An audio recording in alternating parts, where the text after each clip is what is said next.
Like if you understand problems and you know how to create offers, you pretty much can make money with anything. But what the tool does, it pretty much scrapes all the review data, and then based on the reviews, it gives you the psychological reasons why people buy from the store inside, like what features are overlooked. I do have to say, like, we have an entire psychology team in-house. Just the prompting is the most important part, like about getting that right. But that's basically what the tool does. Like you can like do it way less sophisticated and like still get amazing insights out of it. In the beginning, your shop doesn't matter at all. It's about the messaging in your ads. Like I tell people over and over again, but like it's the same like CRO-wise. Do your research right, understand the problems, and then just try different angles with the ads. We started focusing on A/B testing, and then COVID happened. Well, I don't have to like explain that. Like pretty much every online shop was going through the roof. Like people were buying stuff like crazy. And we got more clients. The team grew. We got more professional. And ever since we've been growing like 70, 80, like revenue-wise, 70 to 80% every year as an agency, which is impressive. And now, yeah, starting this year, we started to do our marketing and like our content in English and everything. So now, because like sort of in Germany, we hit a ceiling, like it's hard for us like to grow at that pace. So we just want to try to go more international.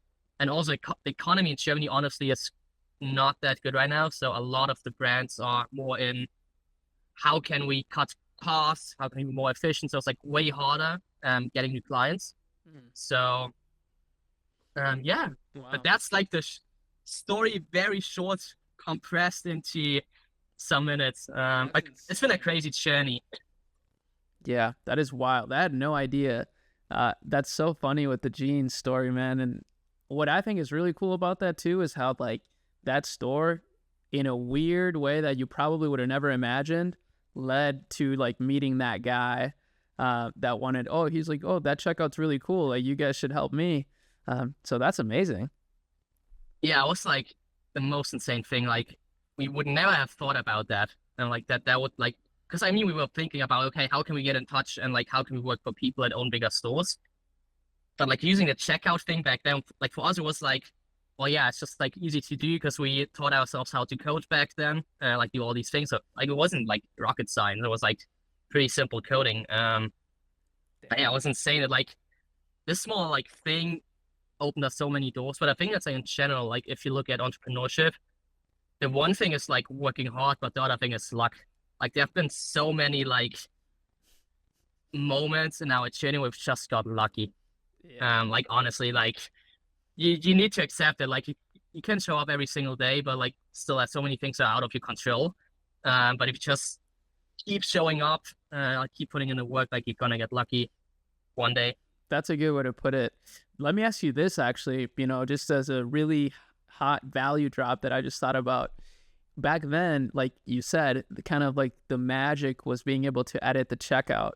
What's one thing today that you think is like that back then that's like undervalued when it comes to, let's say, Shopify stores, like CRO or something?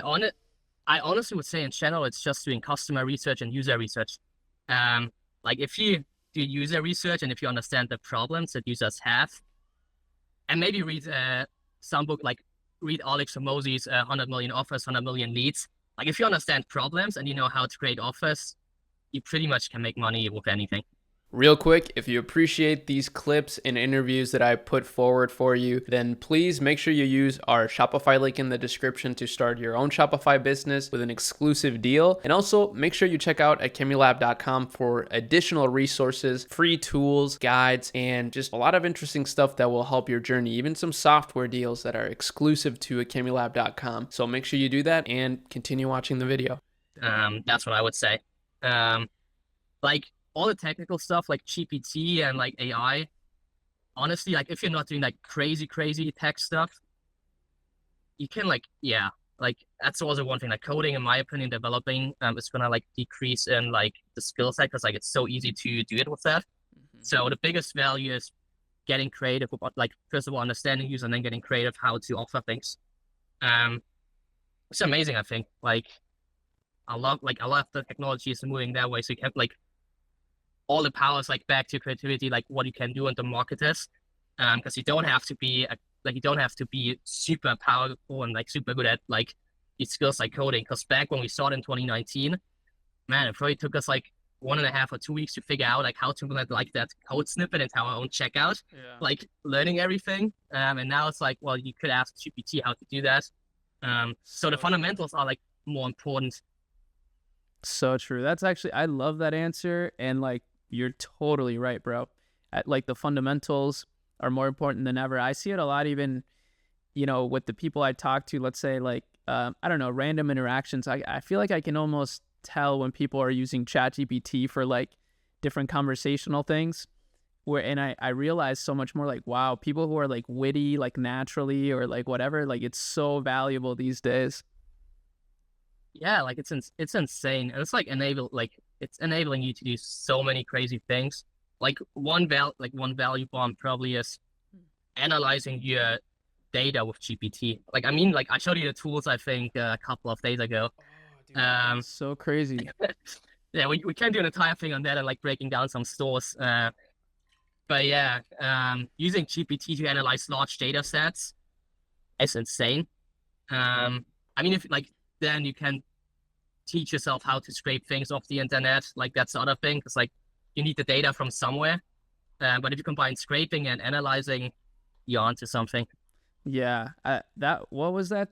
It was a tool that you made, but that thing was so insane, man. And we used it as an example for like a brand that I'm working with, and it like clearly, like just I don't know, man. It's just so powerful how that can tell you so much about the business, like exactly what you need to focus, basically. Yeah, so pretty much with the tool, it's an internal tool. Like we thought about, like maybe one day we're gonna make it public. We're not sure about that yet. But what the tool does, it pretty much scrapes all the review data, and then based on the reviews, it gives you the psychological reasons why people buy from the store inside, like what features are overlooked. I do have to say, like we have an entire psychology team in house that are like, just the prompting is the most important part, like about getting that right. But that's basically what the tool does. Like you can like do it way less sophisticated and like still get amazing insights out of it. But yeah, that's what we are building with GPT and like trying to leverage it as much as we can. That's insane, man. And then, I mean, I know a lot of my audiences, particularly people that are getting their shops up and running. So there's a wide variety in my community, honestly, but I do see that a lot. And I'm just curious. I always like to ask people who have like kind of made it to a certain level, like what is something that you recommend for someone who's just starting out, like maybe a drop shipping store, like a branded drop shipping store? So on like, it's gonna sound so weird as a CRO guy saying that. In the beginning, your shop doesn't matter at all.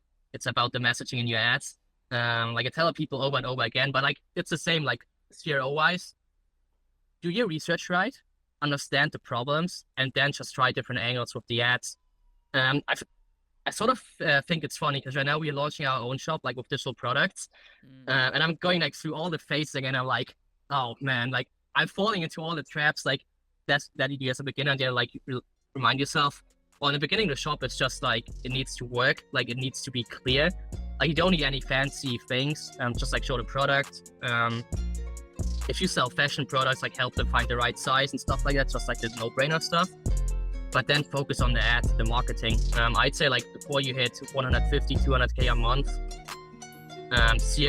your CRO should consist of analyzing and doing user research instead of like doing crazy testing on your shop.